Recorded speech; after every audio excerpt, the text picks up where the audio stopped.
지금 우리 김 박사님 너무나 정확하고 정리된 얘기를 해주시니까 제가 보태고 뺄 얘기가 없네요. 근데 다만 미패권 거대한 제국이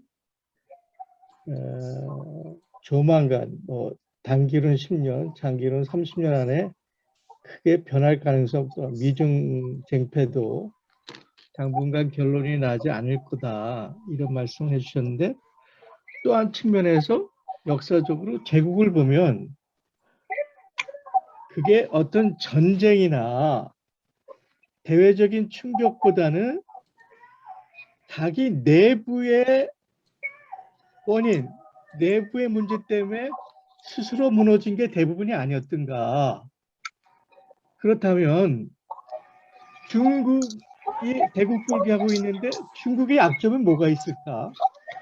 혹은 미국이 거의 1세기, 2차 대전 이후라고 그러면 한 7, 80년을 거의 대국 체제로 세계를 끌고 왔는데, 최근에 중국의 인민대학의 조양연구소라고 있어요. 거기서 미국이 가지고 있는 10가지 문제를 제기했습니다. 그래서 미국은 민주주의를 얘기할 자격이 없다라고 중국이 미국을 비판을 했는데, 미국도 내부에 지금 엄청난 거의 내전적 취약점을 갖고 있잖아요.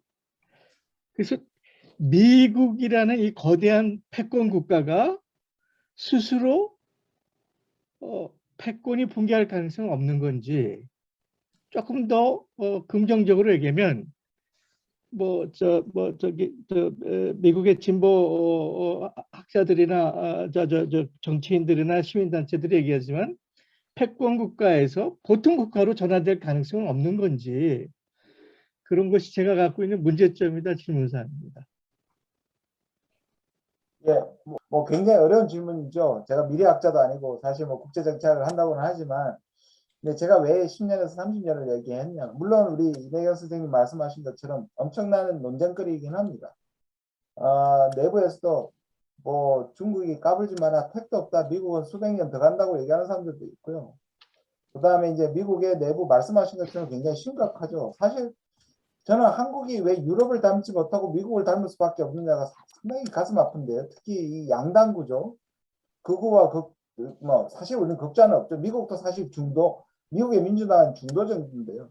저는 우리나라에서 멸콩이라는 말 나오는 자체가 상당히 저는 약간 소름 끼쳤습니다. 왜냐, 미국의 극우가 얘기했던 그 좌파가 바이든이고 흑인들이나 소위 말하는 소수 그 목소리를 다 한목에 뭉뚱그려서 코미, 예, 소위 말하는 우리 빨갱이라는 표현이죠. 미국의 코미니스트의 꼬미 그러는데요.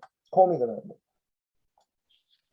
오히려 세력화되어 있는 미국은 좌파가 세력화 못 돼 있죠. 한국도 좌파가 세력화되어 있다고 생각하지 않습니다. 한국의 중도에서 기껏해야 극우까지가 정치 지형인데, 없다 보니 오히려 그거에 이름을 붙이는 것 같습니다. 그래서 우리는 싫은 건 다 공산주의라고 하는데, 이 세상에 지금 공산주의가 남아있긴 합니까? 북한이 공산주의라고 생각하지 않습니다. 저는. 중국도 공산주의 버린 지 오래고요. 러시아도 공산주의가 아닙니다. 이건 뭐냐면 자기가 싫은 사람들은 다 좌파나 공산주의로 몰아버리는 거죠. 미국도 딱 그랬고요. 미국 작년 대선에서 우리나라 대선하고 너무 비슷했습니다. 인종적이고 남녀 갈등적이고, 그러니까 트럼프의 얼굴을 볼 수밖에 없는 것이 윤석열 정부에게, 그런 면에서 너무 닮아있고, 닮아있는 게 저로서는 매우 좀 소름 끼친다고 말씀을 드리고요.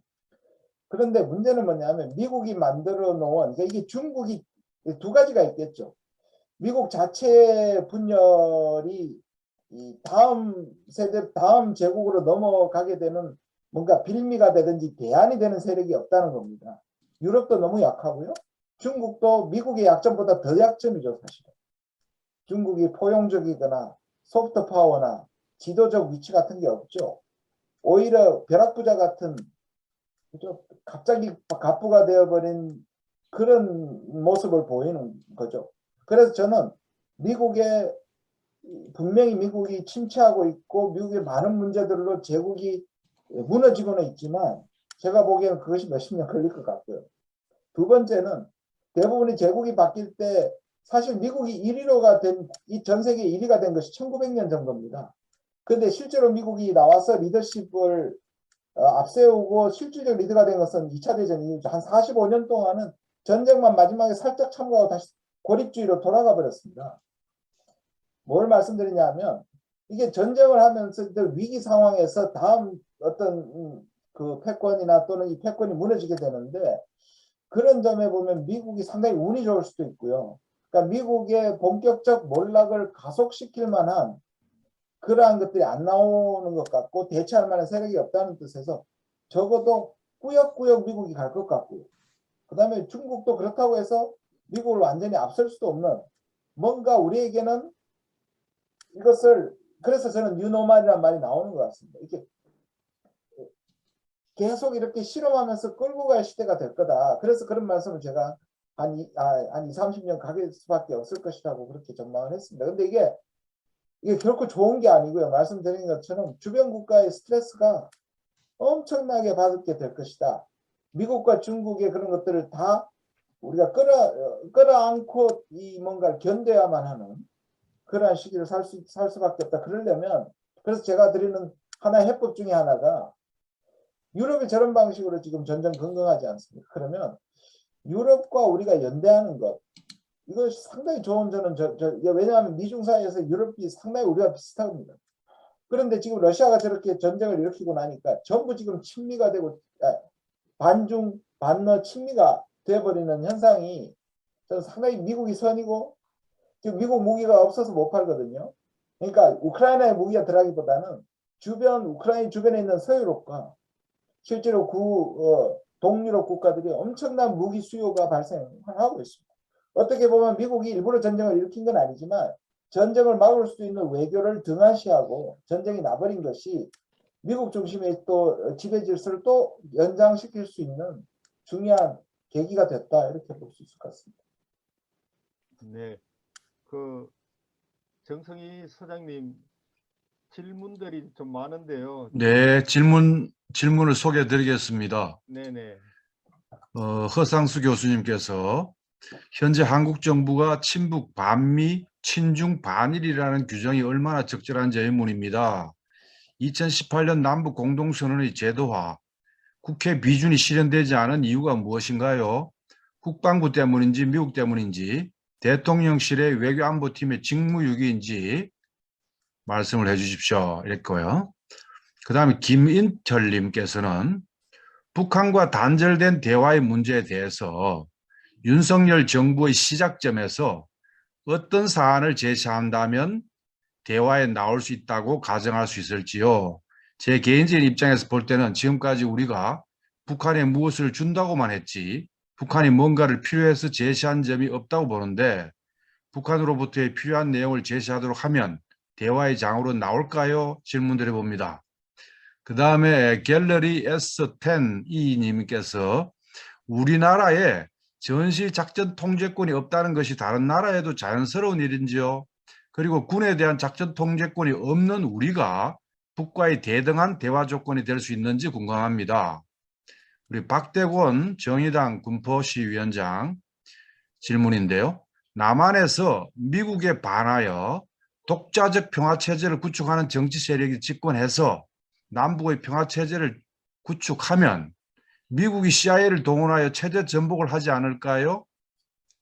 이상입니다. 현재 나온 질문은. 예, 뭐 다들 너무 좋은 질문이고 대답하기가 결코 쉽지 않은 질문들이 꽤 많은데요.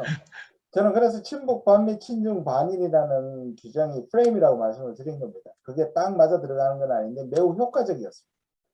그러니까 적어도 국내 정치적으로 아킬레스를 건드리고 때마다 발목을 잡는 데 상당히 유용하게 쓰였다는 것이고 저는 이렇게 생각을 해요. 윤석열 정부도 뭐 선제 타격로를 얘기하는 것이 정치적 이익 때문에 진짜 할 수 있다고는 생각하지 않고요. 그 다음에 지금의 이 일본 같은 경우에는 과거와 좀 다릅니다. 우리가 과거에 사실 과거사를 가지고 일본을 좀 흔들었다면 지금은 일본이 이참에 한국을 완전히 제압시키겠다는 것이 일본의 방식입니다. 그래서 세 가지 전제 조건입니다. 예를 들자면 1965년을 약속한 거 다 받아라.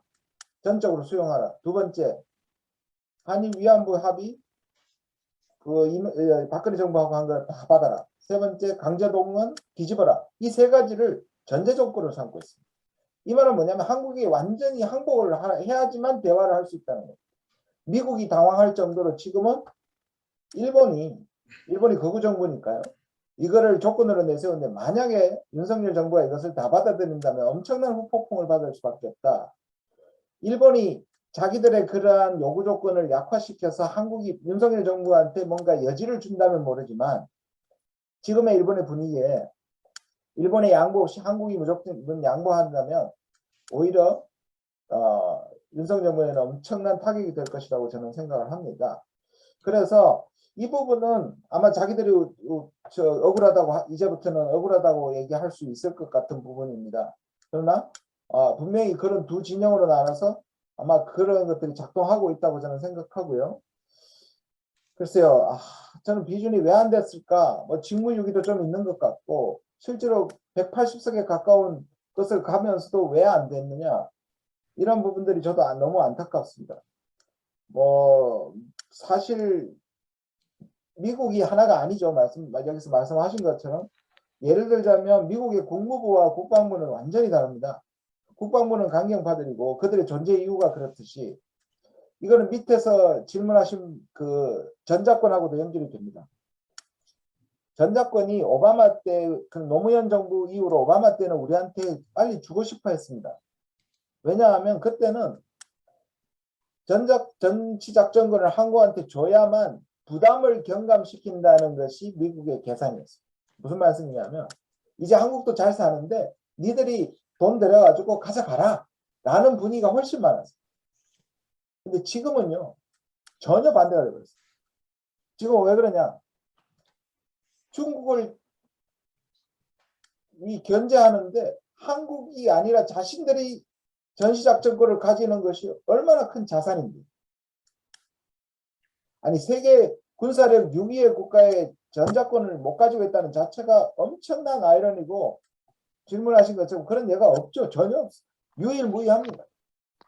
그리고 우리가 전작권을 가지냐 안 가지냐에 따라서 완전 혁명적 변화를 가지게 될 겁니다. 우리 위상에. 북한도 우리를 우습게 볼 수 없을 것이고요. 중국도 마찬가지고 일본도 마찬가지인데 문제는 가져올 가능성이 거의 없어 보입니다. 문재인 정부도 미국의 반대와 시간 끌기에 당했는데 결정적 실수는 사실 박근혜 정부입니다. 시한을 정했던 것을 조건으로 바꿔버렸습니다. 이 조건이 크게는 세 가지지만 구체적인 조건이 100가지가 넘습니다. 그리고 어떤 조건은 우리가 전작권을 가져와야만 할 수 있는 능력인데 가져오기 전에는 절대로 달성할 수 없는 조건들이 포함되어 있습니다. 이걸 다시 시기로 바꾸지 않으면 방법이 없습니다. 시기로 안 바꾸고 방법은 미국이 더 이상 한국이 전작권을 가져가는 것이 자기들한테 유리한 환경이 와야 되는데 아까 말씀드린 것처럼 그럴 환경이 당분간 오지 않을 것 같습니다. 그래서 전작권 전환은 너무 많이 멀어졌다. 이게 또 제가 안타깝게 생각하는 것 중에 하나입니다.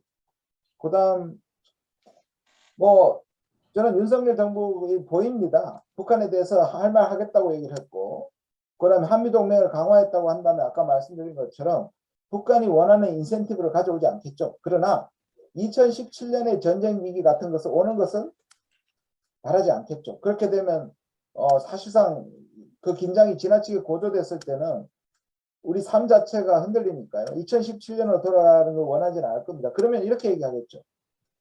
미국이 지금 얘기하는 방식으로 북한이 똑같은 비핵 개박 3천처럼 말은 부드럽게 할 수도 있겠죠. 그런데 북한이 일단 협상장에 나와라. 그러면 비핵화 협상을 할 수 있다. 근데 북한은 완전히 지금 자세가 달라졌습니다. 왜냐하면 북한 입장에서는 충분히 이해가 갑니다. 지난 3년간 나가서 다 해봤다. 니들이 원하는 대로 다 협상해봤다. 근데 우리는 받은 게 아무것도 없다고 얘기하는 거죠. 그래서 북한이 지금 요구하는 게 뭐냐면 미국이 얘기하는 거는 일단 나와서 모든 걸 얘기할 수 있다 그러지만 북한은 그거 3년 동안 보고 우리가 실패한 거 아니냐. 뭘 줄지 미리 얘기해야 내가 나갈까를 여부를 결정하겠다니까. 근데 하신 것처럼 과연 총전선언이나 개성금강산이나 또는 북한에 대해서 뭐 북미 수교라든지 이러한 것들 또는 제일 중요한 것 제재 일부 완화라도 줄 것인지 지금 미국의 자세와 지금 윤석열의 자세로는 이것을 미리 양보할 가능성은 거의 제로다 하고 보여집니다. 당분간은 우리가 좀 견딜 수밖에 없는 상황이긴 합니다. 파국으로 가지 않게. 네. 네. 이 정도는 됐겠죠. 네, 네. 네네. 요 질문이 남아있네요. 네네. 사실 이 질문은 사실 뭐 역사적으로 사실입니다. 실제로 중남미 등에서는 미국 CIA가 반정부 세계를 했고요. 일본에서도 약간 좀 독자적인 정부가 등장하면 스캔들을 터뜨린다든지 이런 것들이 최근까지도 있었습니다만은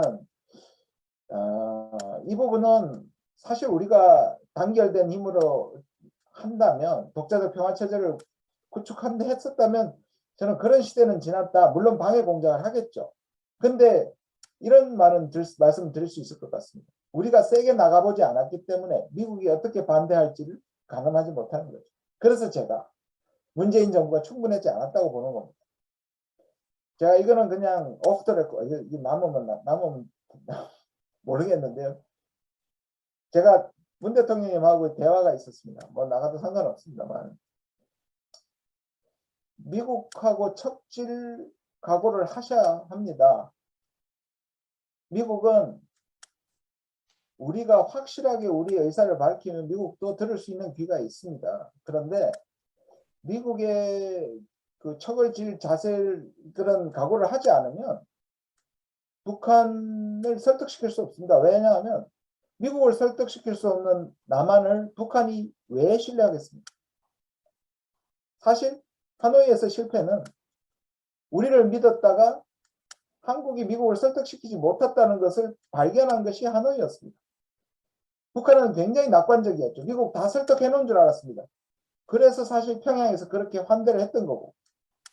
그런데 왜 우리 정부는 미국을 설득 못 시켰을까요?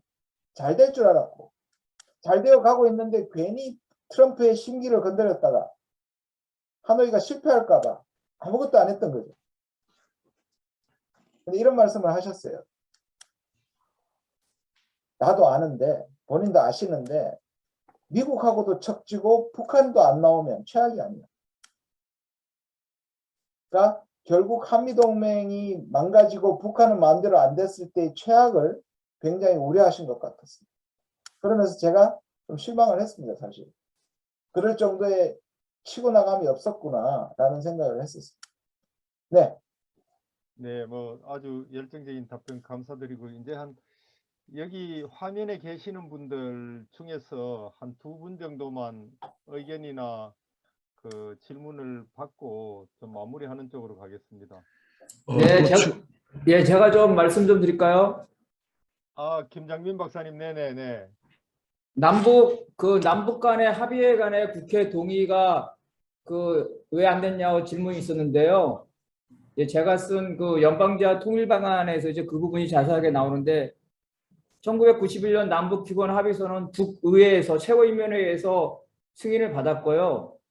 남은 1991년 기본 합의서와 6.15 공동선언에 법적 효력을 부인하고 있습니다. 그래서 국회 승인을 추진조차 하지 않았고요. 그런데 2006년에 남북관계 발전에 관한 법에 의하면 남북 간의 합의 중 국민의 권리 의무에 관한 것은 국회 승인을 받도록 되어 있습니다. 근데 2007년 그러니까 그 법 시행 이후에 14선언이 있었습니다. 근데 이 14선언은 대통령 간의 추상적인 선언이었기 때문에 국민의 권리 의무에 구체적으로 관련이 없었기 때문에 노무현 정부에서 국회 승인을 추진하지 않았고요. 다만 그 이행 강령인 총리 간의 합의 사항은 구체적인 국민의 권리 의무의 사항이 있어서 노무현 정부 시절에 이 국회 승인 절차를 해서 국회에다가 승인 동의안을 제출했습니다. 그런데 그 당시에 보수 정당이죠. 보수 정당이 이거를 처리하는 것을 거부하면서 2008년 이제 국회가 노무현 대통령 임기 끝나고 2008년 국회가 새로 되면서 그전까지 처리되지 않았기 때문에 폐기된 거고요. 그 이후에 남북 간의 그 합의는 남북관계 발전의 법에 따라서 국회 승인을 받고 있습니다. 그래서 개성공단이라든지 금강산에 가서 국회 승인을 받았고요. 그런데 그런 것들이 폐기될 때도 역으로 국회 승인을 받아야 되는데 개성공단이라든가 금강산의 폐지 문제는 대통령이 독단으로 국회의 동의 없이 독단으로 했기 때문에 아마 그 부분은 논쟁 지점이 있지만 제 개인적인 소견으로는 남북관계 발전의 법을 위반했다. 왜냐하면 국민의 권리의무에 관한 부분에 그 어떤 협약을 할 때도 승인을 받아야 되지만 그거를 폐기할 때도 승인을 받아야 하는데 그 승인을 받지 않고 대통령이 독단으로 처리한 것. 여기까지입니다. 네, 고맙습니다. 네, 맞습니다. 네, 너무 잘 설명해 주셨습니다. 네. 네, 저도 하나 질문을 드리겠습니다. 지금 미국이 이 패권 질서를 유지할 만한 힘이 상당한 기간 있다. 이렇게 이제 교수님께서는 보시는 것 같습니다. 그런데 지금 러시아 우크라이나 전쟁이 그 귀결이 어떻게 되느냐에 따라서 다시 말해서 미국이 이제 유리하지 않을 상황이 올 때, 특히 미국 입장하고 유럽 입장하고 차이가 발생을 해가지고 균열이 날 때, 또 러시아가 잘 버틸 때, 이럴 때 미국이 좀 힘이 좀 더 약화되지 않겠는가 하는 측면이 하나 있고요. 또 하나는 남쪽에서 이번에 윤석열이가 당선되지 않고 교수님께서 밀었던 이재명이가 당선됐다면은 미국하고 약간 갈등을 빚는 한이 있더라도 이 민족 공조를 앞세우면서 밀고 나갔을 때 이런 변수를 지금은 성립하지 않지만 그 앞으로 된다고 했을 때, 그리고 세 번째는 이 촛불입니다. 촛불. 남쪽에서 반미 촛불, 뭐 자주 촛불, 자주 평화의 촛불이 거세게 이제 타오를 때 미국이 대중국 견제를 위해서라도 북을 중립화시키는 관계 정상화나 이 평화협정을 과거에 이제 소련을 견제하기 위해서 중국하고 핑퐁 외교를 했다든지 중국을 견제하기 위해서 베트남하고 이제 관계를 정상화했다든지 이것처럼 그렇게 갈 가능성은 없는가? 지금 우선 주체적으로 생각해 보자. 촛불을 열심히 일으키고, 그 다음에 이제 우크라이나 전쟁이나 등등해서 지금 뭐 사우디의 뭐 페트로 위안까지 나오고 여러 가지를 하니까 이런 몇 가지 변수가 작용할 때 그렇게 미국의 수명이 오래 가겠는가? 변화 가능성은 없는가에 대해서 한 말씀 좀 해주시죠. 저는 이제 미국이 패권을 유지한다는 차원에서 오래 간다고 말씀드린 부분보다 너덜너덜해지더라도 대안적 질서가 쉽게 나타나지 않고 있고요. 또 그것이 우리가 사실 보시면 냉전이 무너지는 것이 상당히 소프트 랜딩을 했습니다. 연착륙을 했습니다. 물론 유고와 코소보의 전쟁이 있었지만 사실은 소련이 당시에 발틱이나 동유럽에 탱크를 가지고 들어갔더라면 성공은 못했을 겁니다. 못 지켰겠지만 피를 너무 흘렸을 텐데 당시에 고르바초프나 이런 사람들이 자제를 했고 또 미국의 부시가 실제적으로 소련이 정리할 때까지 기다려줬습니다. 바로 안 들어가고. 그래서 사실 탈냉전으로 옮겨간 것은 상대적으로 소프트웨어 연착륙이었습니다. 근데 만약에 너덜너덜해진 상황에 지금의 러시아의 전쟁을 막지 못한 미국의 리더십을 보면 미국이 너덜너덜해지면서 완전히 붕괴가 돼버리면 이게 과연 전 세계에 이득이 되느냐는 부분을 생각해야 될 것 같고요. 그 미국의 붕괴가 우리한테 큰 영향을 끼치지 않기 위해서는 지금의 한미동맹의 절대화된 구조부터 벗어나야 됩니다. 근데 그런 거 없이 미국이 무너진다고 해서 우리한테 행복이 온다 이렇게 볼 수는 없을 것 같아요. 아무리 우리가 해도 그런 부분에 대한 우리의 역량과 인식과 같은 것들을 잘 키워나가야지. 그러려면 결국 그래서 저는 다른 거 다 좋은데요. 적어도 남북관계나 이게 대외 정책에 관해서는 이번 선거 결과가 제가 꼭 안 밀어서가 아니라 냉정히 후퇴한다는 느낌을 지울 수가 없습니다. 너무너무 아깝습니다. 그래서 정말 자지러지도록 어떨 때는 잠이 안 옵니다. 그래서 수면제 의지하고 자고 있습니다. 나중에 답이 좀 이상해지긴 했는데요. 예, 맞는 말씀인데요. 미국이 너덜너덜해지면서 상당 기간 버틸 수밖에 없는 상황이 될 것이고, 그럴수록 우리가 미국으로부터 좀 디커플링을 하고, 저는 그런 데 대한 자주적 역량, 그리고 오히려 유럽이 지금 약해지면서, 유럽이 묘하게, 제가 왜 유럽하고 연대를 해야 되냐, 한다고 했냐면, 미국이 한국하고 한테 요구하는 거하고 되게 비슷하고, 이 유럽이 내세우는 게 뭐냐면 전략적 자율성입니다. 그러니까 가치로 보나 여러 볼 때는 중국을 때리기는 하는데, 실제로 미국이 유럽한테 중국 같이 때려라 그러면 못 때릴 겁니다. 그러면서도 미국이 압박을 받고, 지금도 마찬가지입니다. 소련이 러시아가 우크라이나를 침공해버렸기 때문에 마치 유럽이 전부 미국 편인 것처럼 잠시 보이긴 합니다. 그러나 실제로 그렇지는 않거든요. 그리고 의외로 경제적으로는 우리의 제조업 능력을 가장 높이 평가하는 것이 독일입니다. 독일이 세계 경제 제조업 1위고 중국이 2위고 우리가 3위입니다. 프랑스는 경제가 아니라 군사적으로 안보적으로 한국하고 협력하고 싶어. 오커스 동맹으로 뒤통수 맞았잖아요. 마크롱은 전략적 자율성을 옛날부터 그랬습니다. 프랑스는.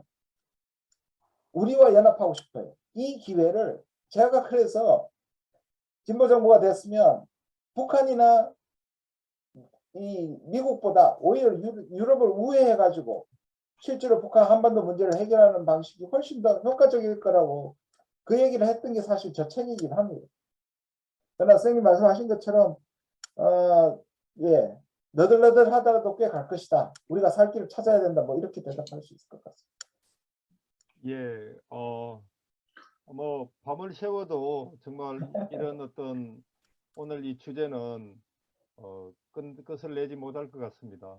멀리서 그 베를린에서 우리 최영숙 선생님도 들어오시고 프랑크푸르트에서 정금순 선생님 들어오셨는데 질문은 더 이상 이래 받지 않도록 하고요. 두 분 간단히 멀리 이래 조국에 계시는 분들한테 한 말씀 인사 겸 뭐 한 말씀 하시죠. 네.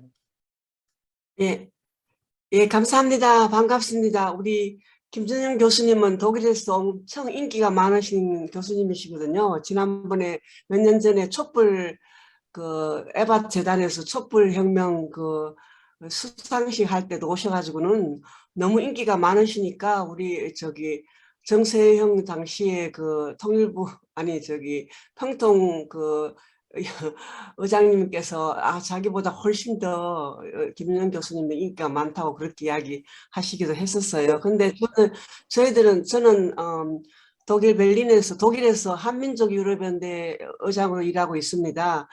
저희들 단체에서는 작년에 국회의원들 한 사람 한 사람한테 6대 합의서 국회 비준을 요구하는 그는 메일을 보냈습니다. 근데 한 명도 답장을 안 했어요. 그 민주당에서도 아무도 답장 안 하고 그랬는데 지금 저희들이 좀 진퇴양난이 처한 거는 뭐냐 하면은 너무 선거 결과가 참담해서 사람들이 너무 힘이 빠져 있고 그래서 저희들은 그래도 우리가 여기 해외에서라도 평화운동을 해야 된다. 평화통일운동을 해야 된다 해서 저희들이 지금 4.17 행사부터 이제 시작해서 14선언 행사까지 쭉 6.15 9.19 등등 다 하려고 그러는데 지금 4.17부터 저희들이 부딪히는 게 뭐냐 하면 사람들이 4.17 그 남북 합의서가 하나도 이행도 안 되고 북에서 하나도 인정도 안 하고 북에서는 오히려 막 욕을 하고 그러는데 그걸 왜 기념해서 행사를 하려고 그랬느냐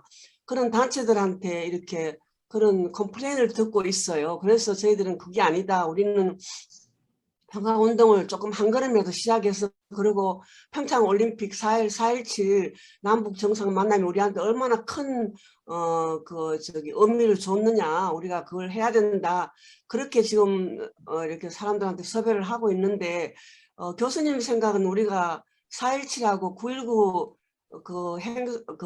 남북 정상들이 만나서 합의한 선언을 6대 합의서에 같이 넣어야 되는 거죠? 아니면 어떻게 제가 좀 그런 질문을 드리고 싶습니다. 예. 예, 맞습니다. 저 이렇게 생각해. 그 김정은 위원장이 그 대통령과 문 대통령과 3번 만났지 않습니까? 두 번하고 그쵸 3번 평양하고 실제로 3자가 만난 4번 만났네요.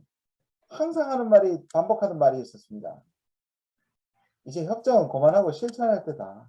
협정이 뭐 부족해서 못했냐. 결국 실천해야 한다는 말이 끊임없이 얘기를 했습니다. 저는 못 갔습니다. 문정인 교수가 가서, 그러니까 하고 뒤풀이 파티를 하는데도 틈만 나면 실천 얘기를 했습니다. 아마 저는 김정은 위원장이 상당히 기대를 했던 것 같아요. 이번 정부는 뭔가 다를 것으로 보였고, 그 다음에 실천을 얘기를 했단 말이에요. 근데 다시 또 하나의 옥상옥처럼 협정이 남아있긴 하지만, 그래도 저는 실패라고 생각하지 않습니다. 아까 제가 트럼프 방식이 전부 다 실패라고 했다는 것 자체가 우리한테는 한 신화가 되면 안 된다고 말씀을 드렸고, 이것이 정상회담의 문턱을 낮췄고, 그 다음에 정상회담을 통해서 북한이 바뀔 수 있다는 희망을 줬었고, 특히 아직 남아있는 게 있습니다. 그게 바로 군사협정입니다. 저는 남북 군사협정을 통해서 지난 5년 동안 긴장 고조를 시키지 않고, 이것조차도 만약 파기되고 그야말로 남북의 군비 경쟁과 특히 미중의 군비 경쟁과 여기에 이전됐을 때는 우리가 그거를 어떻게든 우리가 막아내야 된다. 5년간 그걸 잘 견뎌내고 내공을 쌓은 다음에 기회를 노려야 한다. 그렇게 보면 끊임없이 지난 5년간의 과정은 잘못된 게 아니라 부족했던 거기 때문에 더 해야 되고 더 환기시켜야 되고 더 기억해야 된다. 잘못된 게 아니고 실패가 아니고 모자랐다. 모자랐기 때문에 더 해야 된다는 논리로 가시는 게 맞다고 생각합니다. 네. 예, 질문 하나 더 있었는데요. 채팅방에 조현우 선생님께서 이런 질문을 했습니다. 한미일 군사동맹을 맺거나 쿼드에 가입하게 된다면 북중로 한미일 신냉전 구도에 빠지지 않을까 우려스럽습니다. 교수님께서는 미중 사이에서 균형 외교를 통해 우리의 국익을 극대화하는 외교 전략을 유지해야 한다고 보시는지 궁금합니다. 그렇게 보시고 계시죠, 지금? 또 일각에서는 언제까지 균형 외교만 할 수는 없지 않느냐, 이런 반문이 있는데 여기에 대해서 어떻게 생각하십니까? 라는 질문이 조현우 선생님한테 있었습니다. 예, 저는 좀 반은 맞고 반은 제가 균형 얘기를 찬성하냐, 반은 맞고 반은 아닙니다. 사실 저는 균형 얘기라고 생각하지 않습니다. 왜냐하면 균형 얘기라는 말이 노무현 대통령 때 이미 오염이 돼버렸죠. 노무현 대통령이 균형이라 하니까 미국이 난리가 나고 내부에서도 무슨 미중사에서 균형할 정도로 한미동맹이 아무것도 아니냐. 사실 너무 오염돼 버린 거거든요. 그래서 저는 그게 아니고 한미동맹이 중심이긴 하지만 아무리 미국이라도 우리한테 한중관계를 해치는 요구를 할 때는 거절하는 거다. 더 구체적이잖아요. 그럼 예를 들면 이런 겁니다. 우리가 쿼드에 참여는 안 하지만 쿼드를 이슈별로 협력할 수 있다. 이 말은 뭐냐면 쿼드에 참여하면 반중이 되지만 방역이라든지 재난구호라든지 그렇죠? 그런 것들은 이슈별로 얼마든지 할 수 있다. 한미일도 마찬가지입니다. 이게 균형하고 다른 게 뭐냐면 제가 말씀드린 것은 한미일 협력할 수 있는데 우리가 이슈별로 협력을 해야지 한미일이 동맹이 돼버리면 그럼 반중 동맹이 되고 일본이 한반도에 들어올 수 있는 이런 게 되는 거거든요. 그러니까 우리가 주도권을 가지고 아무리 미국이 중요하지만 미국이 우리한테 우리의 국익을 해치는 요구를 할 때는 막아야 된다. 이 원칙만 갖고 있으면 저는 균형 외교라는 말을 쓰지 않더라도 얼마든지 실용적인 외교를 저는 할 수 있다고 생각을 하고요. 제 오히려 대안은 아까 말씀드린 것처럼 지금 미중이 서로 싸우면서 세계적 리더십이 망가졌지 않습니까? 제3세계가 WTO나 WTO도 꼭 후진국 편은 안 들었지만 국제연합도 완전히 지금 개정 휴업 이상은 이럴 때 2열에 있는 국가들 미중 빼고 아까 말씀드린 한국, 독일, 프랑스 이런 국가들이 미중 사이에서 압박을 받을 때 연대를 통해서 같이 행동하고 또 이들이 리더십을 통해 가지고 아시아, 아프리카, 남미에 실질적인 도움이 되는 국가군을 형성해야 된다. 제3지대를 구성해야 된다는 게 저의 대안입니다. 사실. 네. 네, 저한테 한번 이제 주신다고. 정말 마지막입니다. 네. 프랑크푸르트 정검 네. 선생님이 짧게 네. 정말 마지막입니다. 네. 네, 반갑습니다. 저희도 김지영 교수님 지난번에 그 프리드리 에버트 시티프팅에서 그 시상식 할 때 그때 같이 배웠고 저희 최용석 의장님하고 같은 한민족 유럽연대 소속입니다. 베를린 주에 지금 평통에서 활동을 지금 제가 미미하게나 소속되어 있는데요. 그래서 지금 그 교수님 말씀대로 우리하고 유럽하고의 긴밀한 협력 관계가 굉장히 중요하다고 말씀하시는데, 그래서 저희가 공공외교 차원에서 독일 의회하고 한국 의회하고 그 독한 의원 연맹회를 통해서 뭔가 저희들이 강연회라든지 뭐 이렇게 해서 뭔가 이런 접점을 좀 찾아볼까 시도를 하고, 그러니까 그런 생각은 하고 있는데, 저는 지금 개인적으로 제가 지금 개인 일에 너무나 좀 매여 있어서 이런 일에 대해 제가 지금 추진도 못 하고 있고요. 우리 특히 우리 그 국회에서 이제 우리 국회하고 독일 국회하고는 또 차이는 좀 있죠. 독일 국회는 실제로 이제 그 행정을 맡아서 하는 거나 다름이 없고, 우리 국회는 이제 이제 민주당 같은 경우 야당이니까 또 아주 우리 국회하고 행정부하고는 좀 이렇게 분리되어 있어서 그런 좀 한계도 있고요. 그래서 저희들이 그런 거를 한번 찾아봐야 될 텐데, 좋은 저희들이 지금 저는 아직 시작은 못 하고 있는 형편입니다. 혹시 좋은 제안이나 뭐 이렇게 조언을 주실 수 있는지요? 한번 여쭙니다. 예, 막연한 질문입니다만은 이상입니다. 저는 응원하고요. 이번에 사실 종전선언 평화선언 가지고 영국 뭐 하원하고 그다음에 프랑스하고 사실 그 운동을 하고 실질적으로 동의서를 받아낸 같은 공공외교의 실적은 저는 굉장히 훌륭하다고 생각합니다. 그리고 참 제가 이런 말을 들었습니다. 한국 사람을 참 좋아해요, 세계 사람들이. 뭐냐면 중국이나 일본이, 제가 이거 책에서도 썼습니다만, 중국이나 일본이나 미국이 도울 때는 뭔가 저희가 있다고 생각이 드는 거예요.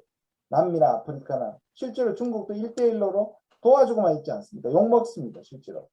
근데 한국은 배워야 될 나라인데 위협적이지 않다고 얘기해요. 저는 굉장히 중요한 자산, 어떻게 보면 호구인데요. 이거 엄청난 소프트 파워입니다. 한국이 평화를 얘기하면 진실성이 있고요. 한국이 같이 하자면 옛날처럼 한국이 약소국이 아닌데다가 강해졌는데 친숙한 겁니다. 그게 우리의 문화의 힘도 있고, 그렇기 때문에 저는 그리고 우리가 가지고 있는 전 세계의 우리 동포들의 연대라는 것이 저는 엄청난 의미를 가졌다고 봅니다. 우리는 한국 사람들은 뭐 방역만 해도 여기서 계속 정부 욕을 하는데, 아시다시피 전 세계에서는 한국을 찬사하지 않습니다. 저는 그런 파워들을 충분히 활용하시고 힘이 있다고 생각하기 때문에 계속 그렇게 해주시면, 공공에게 힘써주시면 엄청난 도움이 되리라 생각합니다. 응원합니다. 네네, 마지막에 너무 이렇게 긍정적인 대안적인 그런 말씀을 해주셔서 너무 감사하고요.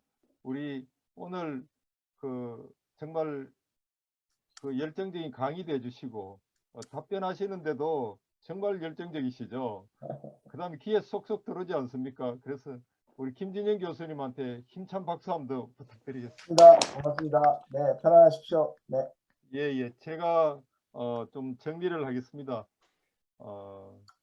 정말 이렇게 밤늦은 시간까지 많은 분이 참석해 주시고 경청해 주셔서 이 강연을 준비했는 사람으로서 너무 이렇게 가슴 뿌듯하고 기분이 좋습니다. 그런데 한편으로는 국제 정세는 굉장히 불확실성이 높아지고, 또 국제 정세를 볼 때, 교수님 말씀을 들을 때 굉장히 우리가 이제 지정학 리스크는 커지는 반면에 새로운 정부가 오히려 여기에 활용당할 가능성이 높아서 국민들 우려가 크다는 걸 오늘 확인을 할 수가 있었습니다. 그래서 아까 4.27 얘기도 나왔지만 저희 6.15 경기정부에서도 4.27 기념행사로 대중적인 아주 극기 행사를 크게 지금 준비를 하고 있습니다. 우리가 윤석열 정부가 제대로 갈 수 있도록, 활용당하지 않도록, 그래서 평화를 잘 관리할 수 있도록 우리가 다 같이 국내나 국외나 힘써서 같이 할 일들이 더 많아졌다, 이런 생각을 해봅니다. 오늘 늦은 시간까지 이렇게 강의해 주시고 또 열심히 들어주신 모든 분들한테 정말 감사드리고, 화이팅 한번 외치면서, 화이팅이 아니고 화이통입니다. 화이팅은 싸우자는 그러니까요. 얘기잖아요. 맞습니다. 그래서 앞으로 우리의 구호는 싸우자는 얘기가 적대 대결이 아니라 손바닥을 펴고 화이팅 이렇게 화이팅, 다 같이 화이팅하면서 마무리하도록 하겠습니다. 화이팅, 화이팅, 화이팅! 화이팅, 파이팅. 화이팅. 감사합니다.